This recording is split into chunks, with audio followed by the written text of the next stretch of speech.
오늘 설교 제목은 살아계신 하나님을 만나라입니다.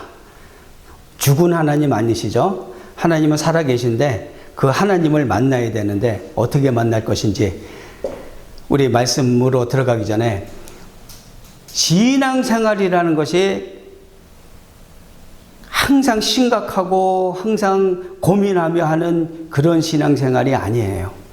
얼마든지 재미있을 수가 있다는 얘기죠. 그렇죠? 그 즐거움, 신앙생활, 교회에서 성도들과 교제하고 말씀 가운데 기쁨을 느끼고 그런 즐거운 신앙생활을 해본 분은 그 맛을 알아요. 맛을 봤기 때문에 맛을 아는데, 자, 그러면은 재미있는 신앙생활을 하려면은 뭐가 기본이 돼야 될까요? 맛있는 음식들, 친기요? 아니면 같이 수다 이렇게 코드가 맞는 분들하고 수다 떨 그 그룹들?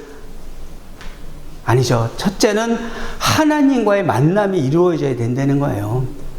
하나님과 진짜 1대1 전인격적으로 만남이 이루어졌을 때, 그리고 그 하나님을 예배하고 그 말씀으로 우리가 힘든 삶이지만은 그 역경을 이겨내고 다시 회복해가는 그 과정에서 느끼는 그 즐거움은 겪어보지 않은 분은 몰라요. 세상에 가서 뭐 무슨 짓을 하고 어떠한 즐거움을 찾건 간에 그 즐거움은 감히 비교될 수도 없는 그런 즐거움이란 말이죠. 그러한 하나님을 만나야 되는데 어떻게 만날 수 있냐는 거죠. 오늘 본문 말씀에서 바울이 전해주는 그 메시지는 바로 하나님을 어떻게 만날 수 있는가 하는 그 방법을 보여주고 있습니다. 우리 말씀 안으로 들어가도록 하겠습니다. 첫 번째, 하나님을 만나려면은 들어야 된다는 거예요. 믿음은 들음에서 난다는 거예요. 루스드라에 발을 쓰지 못하는 한 사람이 앉아 있는데 나면서 걷지 못하게 되어 걸어본 적이 없는 자라. 바울이 말하는 것을 듣거늘 바울이 주목하여 구원받을 만한 믿음이 그에게 있는 것을 보고 그랬어요. 바울이 말하는 것은 뭐냐면은 설교 내용인 거죠. 그렇죠? 설교 내용을 전하는 그 말을 누가 들었어요? 안진뱅이가 들었다는 거예요. 안진뱅이인데 보통 안진뱅이가 아니고 태어날 때부터 안진뱅이로 태어나서 걸어본 적이 없는 사람이에요. 그렇다면 그 사람의 삶이 어땠을까요? 태어나서 유아기를 지나고 그럴 때는 부모가 있어서 도와주고 먹여주고 입혀주고 했겠지만은 성인이 돼서부터는 이 사람은 할 수 있는 게 길거리에 나가서, 그렇죠? 구걸을 하는 것밖에 없었다는 거예요. 그리고 이 사람은 태어나서부터 전혀 걸어본 적이 없기 때문에 일어나서 걸어보고자 하는 소망을 갖고 있었지만 자신조차도 그 일이 일어나지 않을 거라는 것을 믿고 있는 그런 희망 없는 소망을 가지고 있었던 것이죠. 전혀 일어나지 않는 불가능한 소망. 얼마나 비참했겠어요. 그렇죠? 그리고 그의 삶은 가난에 찌든 삶을 살 수밖에 없었다는 것이죠. 그러한 안진뱅이에게 한 가지 복된 것은 복음을 들을 수 있는 귀가 있었다는 거예요. 사도 바울이 바나바와 같이 이 루스드라에 와서 설교를 할 때 이 사람만 있었던 거 아니죠. 다른 많은 군중들이 있었단 말이에요. 그 중에서도 유독 사도 바울이 설교하면서 보니까 이 안진뱅이에게 구원받을 만한 믿음이 있는 것이 보인단 말이에요. 저도 설교하다 보면은 다 보여요. 집에 가서 뭐 해 먹을까 그거 걱정하고 계신지, 진짜 하나님 말씀 안으로 쭉 들어오는지, 아, 집에 가스불을 잠그고 왔나 그거 걱정하시는 거 다 보여. 다 보여요. 이 안진뱅이가 복음이 들렸던 거예요. 이 안진뱅이가 복음을 들릴 수 있었던 것은 그 마음에 갈급함이 있었던 거예요. 태어나서부터 이루어지지 않을 거 알지만은 불가능한 소망이지만 그 소망이 이루어졌으면 하는 그 소망을 갖고 있었는데 어느 날 두 사도들이 와가지고 예수 그리스도 복음을 전하는 거예요. 소외된 자, 아픈 자, 가난한 자들의 친구로 오신 그 예수 그리스도, 그 복음을 전하니까 그 갈급했던 심령 안에 생명수가 왈칵 쏟아져 들어가 버린 거죠. 그대로 다 듣고 흡수를 한 것이 바로 그 안진뱅이라는 거예요. 그것은 바로 선포된 하나님의 말씀과 이 안진뱅이의 그 영이 교감을 한 거란 말이에요. 하나님의 말씀에 교감이 이루어지면 어떤 현상이 일어나요? 구원받을 만한 믿음이 생기기 시작한다는 거예요. 그래서 말씀을 읽어라 들어라 제가 그렇게 항상 수시로 그렇게 강조를 하는 거란 말이에요. 안진뱅이와 같은 역사가 우리 삶에서 일어난단 말이죠. 그것이 바로 복음이 들릴 수 있는 귀가 복된 귀라는 거예요. 그러나서 일어난 일이 뭐예요? 그 사람이 일어나 걸었다 그랬어요. 큰 소리로 이르되, 바울이 소리친 거죠. 명령한 거예요. 내 발로 바로 일어서라 하니 그 사람이 일어나 걷는지라. 아멘. 너의 발이에요. 내 발로 기라는 얘기가 아니고 너의 발로 일어서라 하니까 그 사람이 진짜 벌떡 일어나서 걸어간 거예요. 기적의 시작이 어디서부터죠? 분명 엄청난 기적이죠. 엄청난 기적인데 이 기적이 시작된 그 시작점은 바로 안진뱅이에게 소망이 있었고 하나님의 말씀을 듣기 시작한 그 시점부터 이 기적은 시작이 됐다는 거예요. 하나님의 말씀이 그 안진뱅이 심령 안에 들어가니까 변화가 일어나기 시작했다는 것이죠. 그것이 바로 기적의 시작점이고 이 사람의 삶의 변화가 시작된 것은 그 말씀이 이 사람 안에 적용되기 시작했을 때 하나님의 말씀을 그대로 계속 받아들일 때 이 사람은 일어나서 그때부터 뭐 하고 살았겠어요? 하나님을 부정하고 살았겠어요? 하나님을 증거하고 살았겠지. 당연히 증거하기 싫어도 증거할 수밖에 없어. 왜? 온 마을 사람들이 그 사람은 시장거리에서 구걸하던 태어나서부터 안진뱅이였던 그 사람인데 멀쩡히 걸어다니거든. 그 사람이 어디 가서 짜장면집 가서 뭐 배달도 하고 다 했겠죠. 또는 만두집 가서 이렇게 배달할 일도 했고 다닐 때마다 사람들이 그랬을 거 아니야. 어떻게 된 일이냐? 그럼 그 사람이 뭐라 그랬겠어? 내가 좀 노력해서 일어났어 그랬겠어? 아니란 말이에요. 하나님의 말씀으로 능력으로 내가 일어났다고 하나님을 증거하고 살았을 거 아니에요. 그런 삶을 살았다는 거예요. 하나님의 말씀이 적용이 되면은 우리의 삶이 이렇게 변화된다는 거예요. 그리고 하나님의 말씀이 우리 안에 들어오기 시작할 때부터, 말씀이 들릴 때부터, 그리고 믿어질 때부터 우리의 삶에 기적이 일어나고 삶에 적용이 될 때마다 우리의 삶은 변화된다는 거예요. 우리 삶의 환경은 바뀌지 않아요.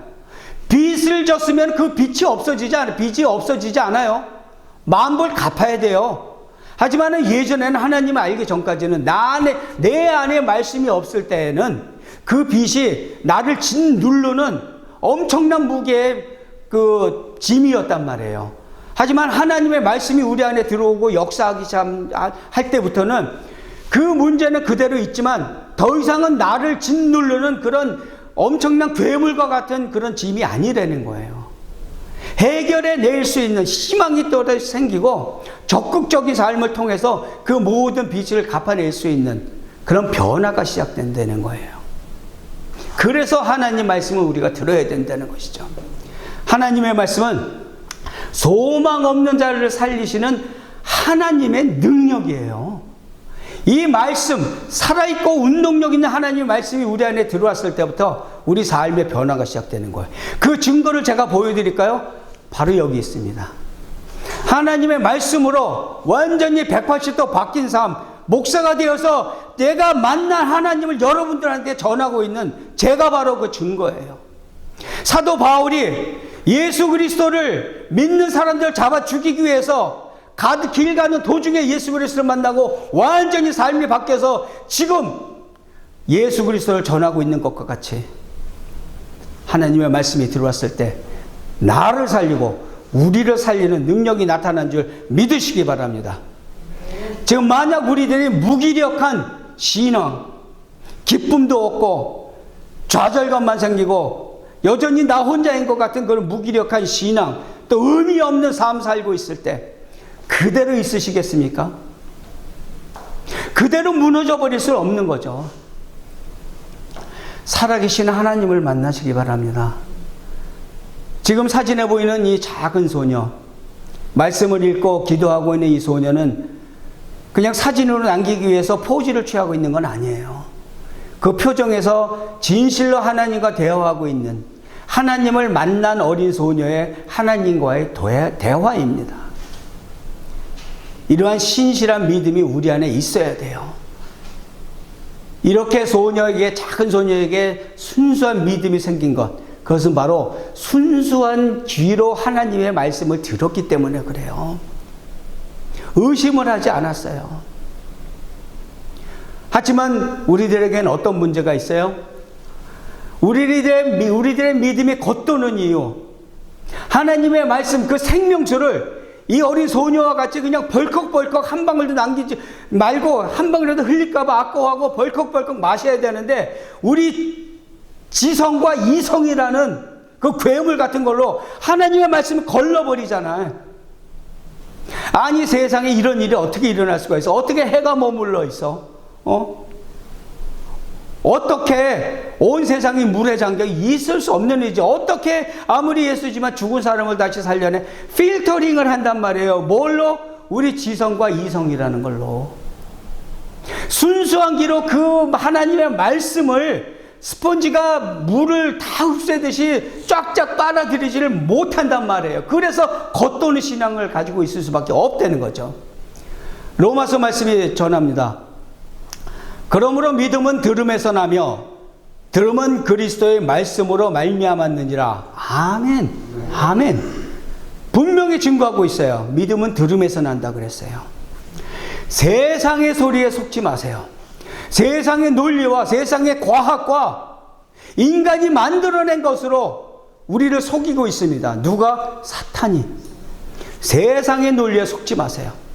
하나님의 말씀을 듣고 그 안에서 하나님을 만나시는 복을 누리시기를 주님의 이름으로 축원드립니다. 아멘. 자, 두 번째, 하나님을 아는 지식을 배우라라고 전하고 있습니다. 무리가 바울이 한 일을 보고 루가오니와 방언으로 소리질러 이르되 신들이 사람의 형상으로 우리 가운데 내려오셨다 하여 바나바는 제우스라 하고 바울은 그 중에 말하는 자이므로 헤르메스라 하더라 그랬어요. 지금 화면에 보시는 이 조각상들은 그리스 신화에 나오는 12신들이에요. 가운데 맨 뒷줄에 이 보좌에 앉아있는 신이 제우스 신이에요. 최고 신이죠. 그리고 지금 성경에서 말하는 헤르메스 신은 맨 왼쪽에 있는 모자에 날개 달린 친구. 이 친구는 그 발목에도 날개가 있어요. 왜 그러냐면은 여행의 신이고, 하는 일이 많아.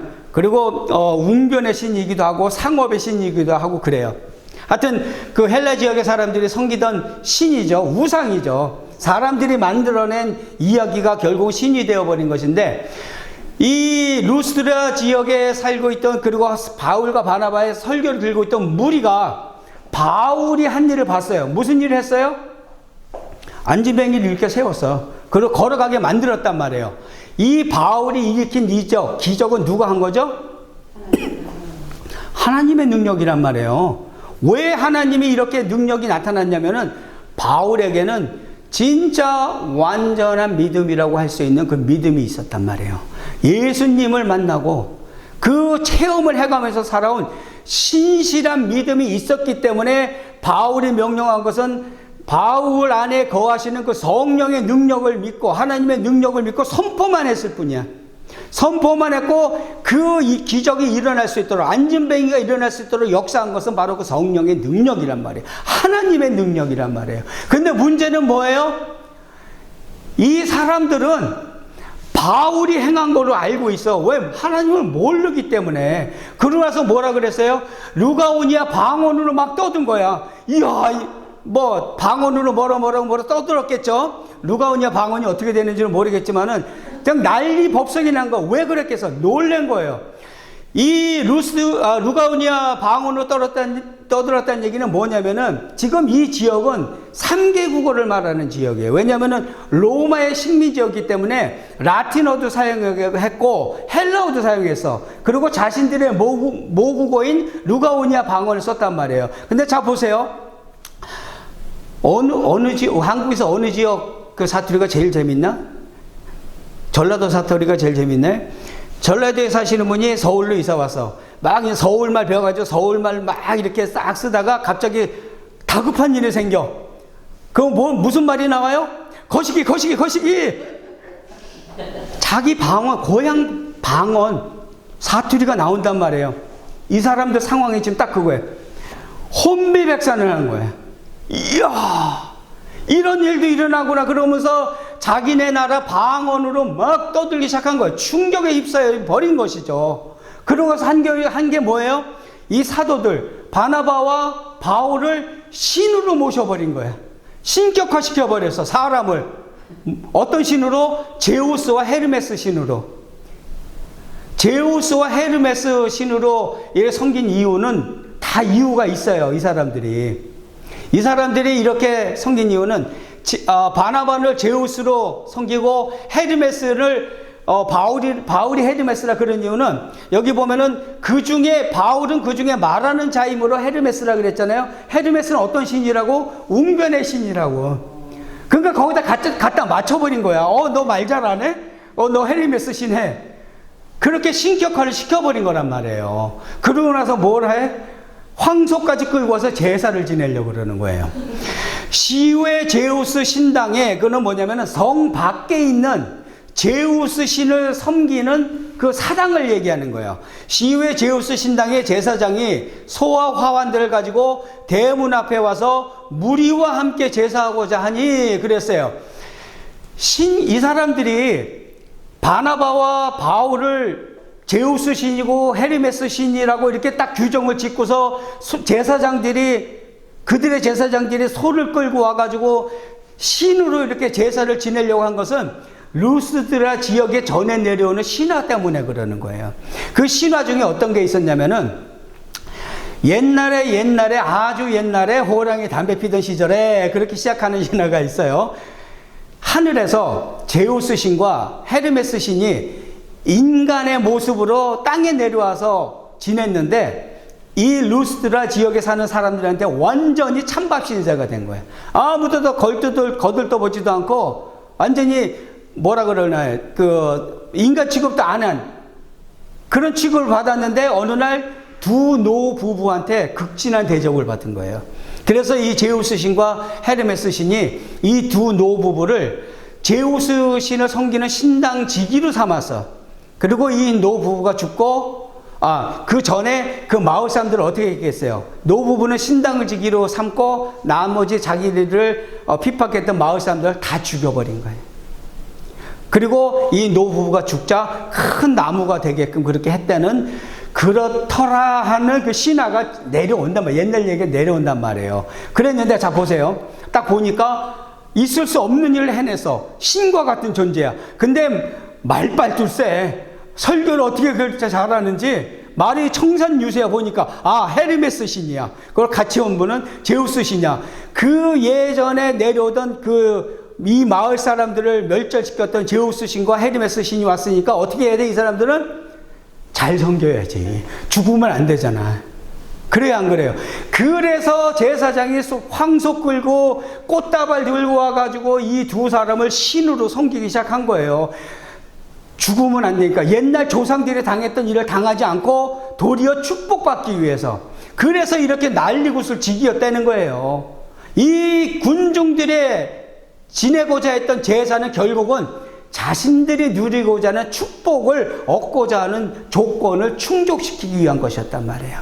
자신들이 섬기고자 정한 그 신의 기분을 맞춰줘가지고 자신들이 축복받고자 하는 것, 그거를 했다는 것이죠. 이거는 바로 다 뒤집어서 말하면 뭐예요? 하나님을 멸시하고 하나님을 무시한 거예요. 바로 눈앞에서 사도 바울이 하나님을 증거했는데, 예수 그리스도를 증거했는데 싹 무시해버리고 자기가 원하는 신을 갖다 딱 거기다 맞춰놓고서 너는 제우스 신이고 너는 헤르메스 신이야. 우리의 예배를 받으소서. 할렐루야. 그러고 있었다는 거예요. 완전히 하나님을 무시한 것. 자신이 원하는 방식대로의 신앙생활, 신앙 방식을 거기에다 갖다 꽂아 놓은 것이란 말이에요. 왜? 하나님을 모르니까. 하나님에 대한 지식이 전혀 없으니까 그 앞에서 하나님을 가르치는데도 내가 원하는 우상신을 갖다 놓은다니까. 우리의 지금 신앙생활과 다르지 않아요. 다르지 않아요. 장로, 권사, 집사, 님, 전도사님, 목사님 할 거 없어. 똑같이 실수하면서 살아들 가요. 어떤 실수? 하나님을 예배하는 자리에서 이거 예배 빨리 끝나고 빨리 가서 이거 하나 땡겨야 되는데 빨리 아틀랜틱 시리 가서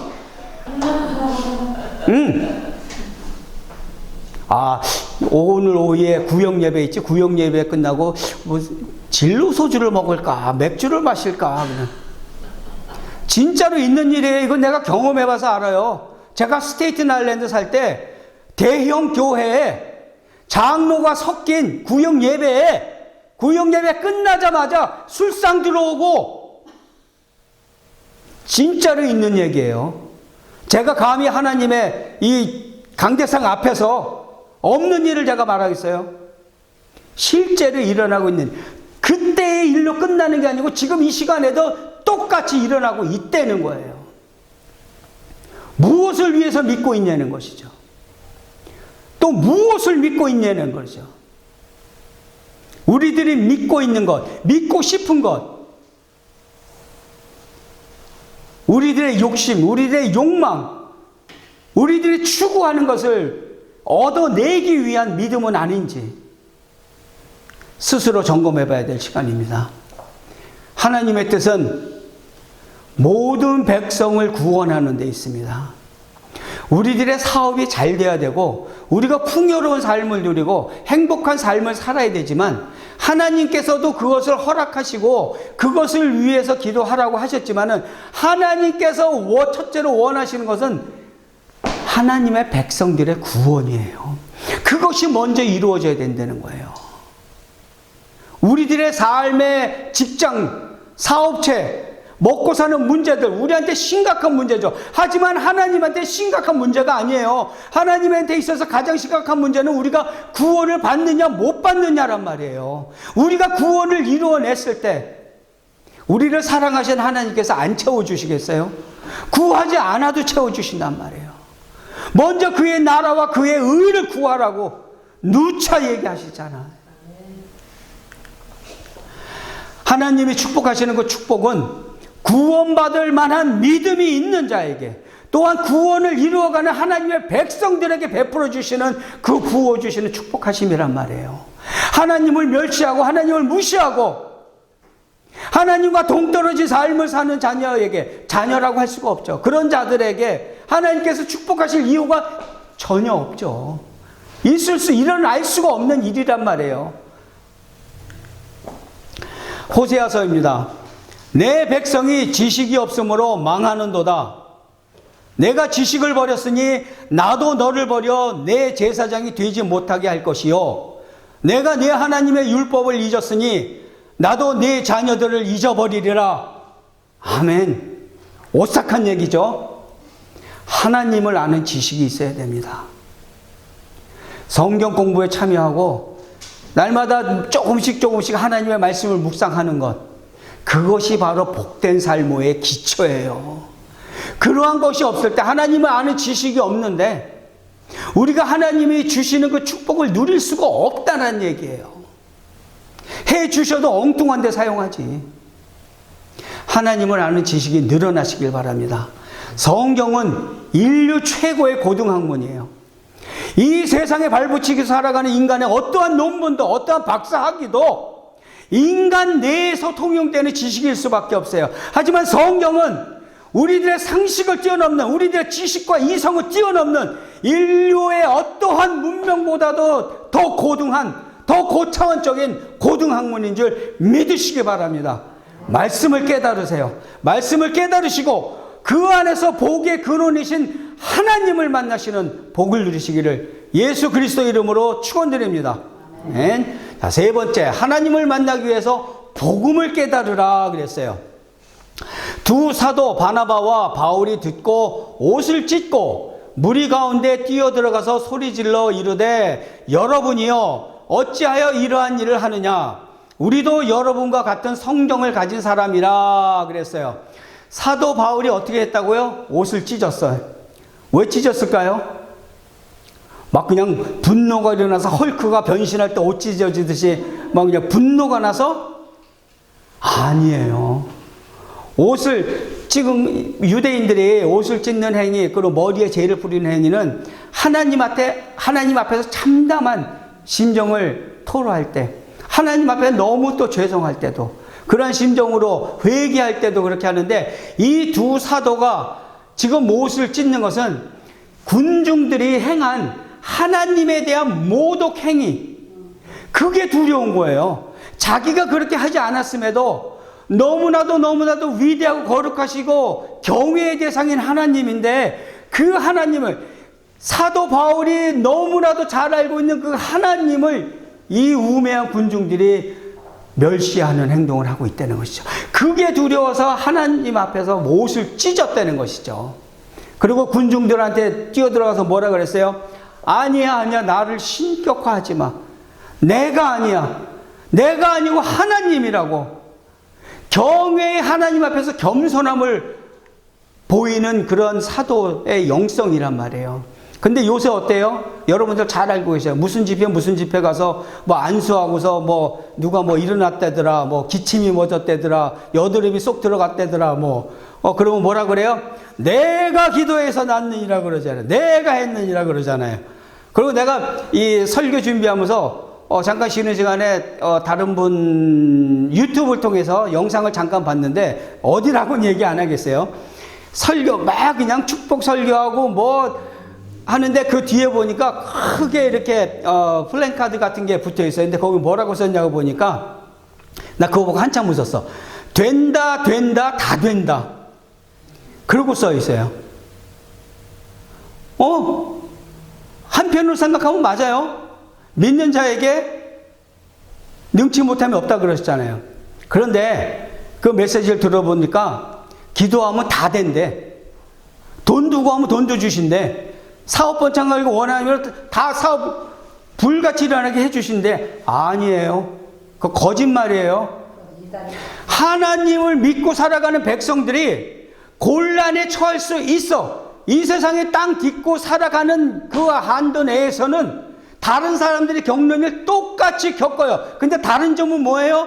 똑같은 삶의 고난이 와도 그 문제에 내가 빠져 있질 않는다는 거예요.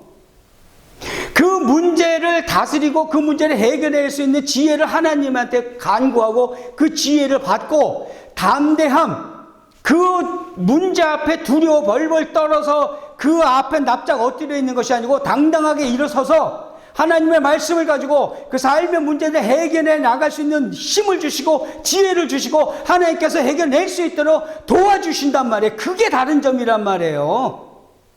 기도한다고 다 된다? 그럼 지금 북한 바로 망가지라고, 내일 5시까지 망가지라고 하지, 다 된다면서. 그런 거 아니란 말이에요. 믿음은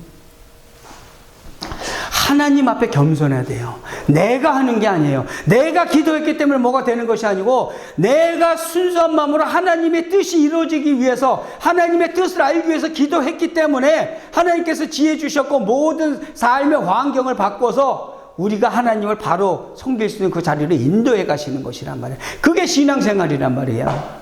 그리고 그것을 인정하는 것이 바로 하나님 앞에 겸손한 것이죠. 내가 했다라고 외치는 것이 아니란 말이죠. 이렇게 두 사도가 하나님 앞에 옷을 찢고 신격화하는 것을 만류하고 겸손한 모습을 보이는 것, 그것은 바로 복음을 확실히 깨달았기 때문에, 바울이 자기 자신이 전하고 있는 그 복음 메시지를 자기 자신이 체험을 했거든. 얼마나 엄청난 능력이고 얼마나 위대한 그런 복음인지 본인이 깨달았고 본인이 그것을 체험을 했기 때문에 하나님 앞에서 이렇게 겸손할 수밖에 없다라는 거예요. 그리고 그 진실의 그 진리를 전할 수밖에 없다는 것이죠. 그 바울이 전한 것 뭐였어요? 바울이 전한 것 바로 살아계신 하나님께 돌아오라는 것. 예수 그리스도 십자가 복음을 전하면서 그 복음의 메시지는 결국은 하나님께 돌아오라는 것이에요. 여러분에게 복음을 전하는 것은 이런 헛된 일을 버리고 천지와 바다와 그 가운데 만물을 지으시고 살아계신 하나님께 돌아오게 함이라. 아멘. 복음이라는 것은 우리 인생이 겪고 있는 그 모든 인생의 문제들, 그 인생의 문제들이 뭐예요? 먹고 사는 문제가 아니에요. 이 땅에 죽은 영으로 태어나서 아담과 하와의 그 원죄의 영향 안에 살면서 죽은 영으로 살면서 그대로 죽어버리면 지옥으로 가는 그 인생의 문제를 해결하신 예수 그리스도 십자가의 승리. 예수 그리스도께서 십자가에서 죽으시면서 그 모든 피를 뿌리셔서 예수 그리스도를 믿는 모든 사람들은 그 죄값을 대신 치러진 그 공로로 인하여 구원을 받는다는 것, 그것이 바로 복음이란 말이에요. 그 복음을 듣고 우리는 어떻게 해야 되는 거예요? 회개하라는 거예요. 하나님 앞에 회개하고 어떻게 하라고? 돌아오라고. 어디서부터? 죄와 사망으로부터 돌아오라는 거예요. 죄에서 돌이켜 구원으로 돌아오고, 사망에서 돌이켜 생명으로 돌아오고, 사단에서 돌이켜 하나님께 돌아올지어다. 그것이 바로 복음이라는 거예요. 그것을 위해서 예수 그리스도께서 십자가에서 죽으셨다는 겁니다. 이런 복음과 회개의 메시지, 그것을 가슴에 새기고 하나님께 돌아오라는 것, 복음과 회개라는 것, 바로 그거예요. 하나님께 돌아오라. 이스라엘의 잃어버린 양들을 되찾아서 하나님의 집으로 되돌려 놓기 위해서 제가 이 자리에서 목사가 돼서 이렇게 강조하며 목이 터져라고 울부짖는 거예요. 돌아오세요. 하나님이 기다리고 계십니다. 그리고 하나님은 절대로 하나님의 자녀들을 놓치지 않으세요. 끝까지 참으시고 기다리시는 하나님, 실망시켜드리지 않으시길 바랍니다. 지금 이곳에서 예배를 드리고 계시는 성도님들, 복음을 깨달으셨습니까? 복음을 들어본 적이 없다는 핑계는 통하지 않습니다. 이미 복음은 충분히 선포되었고 우리는 이미 충분히 들었습니다. 그 복음을 깨닫든지 못 깨닫든지 그것은 우리의 심령에 달려 있습니다. 복음이라는 것, 하나님이 구원해 주신, 하나님의 백성 삼으신 그 백성만이 누리는 하나님의 능력입니다. 우리가 복음을 누리며 살 때 이 세상의 그 모든 어려운 일들, 그 어려운 일들이 없어지지는 않지만은 그 문제에 묻혀서 망가져 가지는 않습니다. 도리어 그 문제에서 일어나서 문제를 넘어서는 하나님의 능력 가운데서 복된 삶을 살 수 있는 줄 믿으시기 바랍니다. 그러한 구원받은 백성이 있는 곳, 그것이 바로 하나님의 나라가 확장되는 곳, 하나님의 나라인 줄 믿으시기 바랍니다. 로마서 1장 16절 말씀입니다. 내가 복음을 부끄러워하지 아니하노니 이 복음은 모든 믿는 자에게 구원을 주시는 하나님의 능력이 됨이라. 먼저는 유대인에게요 그리고 헬라인에게로다. 아멘. 복음은 믿는 자의 특권입니다. 복음을 누리지 않는 자는 이 능력을 누릴 자격이 없는 것이죠. 하나님의 말씀을 듣고 복음을 깨닫고 구원의 하나님을 만나시기를 주님의 이름으로 축원드립니다. 아멘. 여러분들은 하나님을 만나셨습니까? 언제 만나셨는지 기억나세요? 아니면 하나님을 만나고 싶으십니까? 아멘. 요한복음 1장 1절 말씀입니다. 태초에 말씀이 계시니라. 이 말씀이 하나님과 함께 계셨으니 이 말씀은 곧 하나님이시니라. 아멘. 말씀이 곧 하나님이라 그랬습니다. 성경 그 구절 가운데서 하나님을 만나실 수가 있습니다. 그렇기 때문에 우리는 말씀을 들어야 합니다. 날마다 읽고 듣고 그리고 말씀을 배우는 일에 게을리하지 말아야겠죠. 그리고 결국은 우리는 복음을 깨닫고 그 복음의 능력으로 이 완악한 세상을 승리하면서 살아내야 되는 것입니다. 고린도전서 3장 16절에 증거합니다. 너희는 너희가 하나님의 성전인 것과 하나님의 성령이 너희 안에 계시는 것을 알지 못하느냐. 아멘. 예수 그리스도를 구주라 믿고 죄를 회개하시고 구원을 받으신 구원의 확신이 있으신 주님의 자녀분들, 그 안에 성령님이 거하십니다. 하나님과 동행하시는 삶을 살고 있는 것을 믿으시기 바랍니다. 또 하나님을 만나기를 소원하시는 주님의 예비된 자녀들, 말씀을 듣고 말씀을 배우고 복음을 깨달으시고 예수 그리스도를 구주라 고백하고 구원받는 그런 복을 누리시기 바랍니다. 우리 안에 계신 그 하나님을 만나시는 복을 누리시기를 주님의 이름으로 축원드립니다. 아멘. 우리 같이 기도하겠습니다.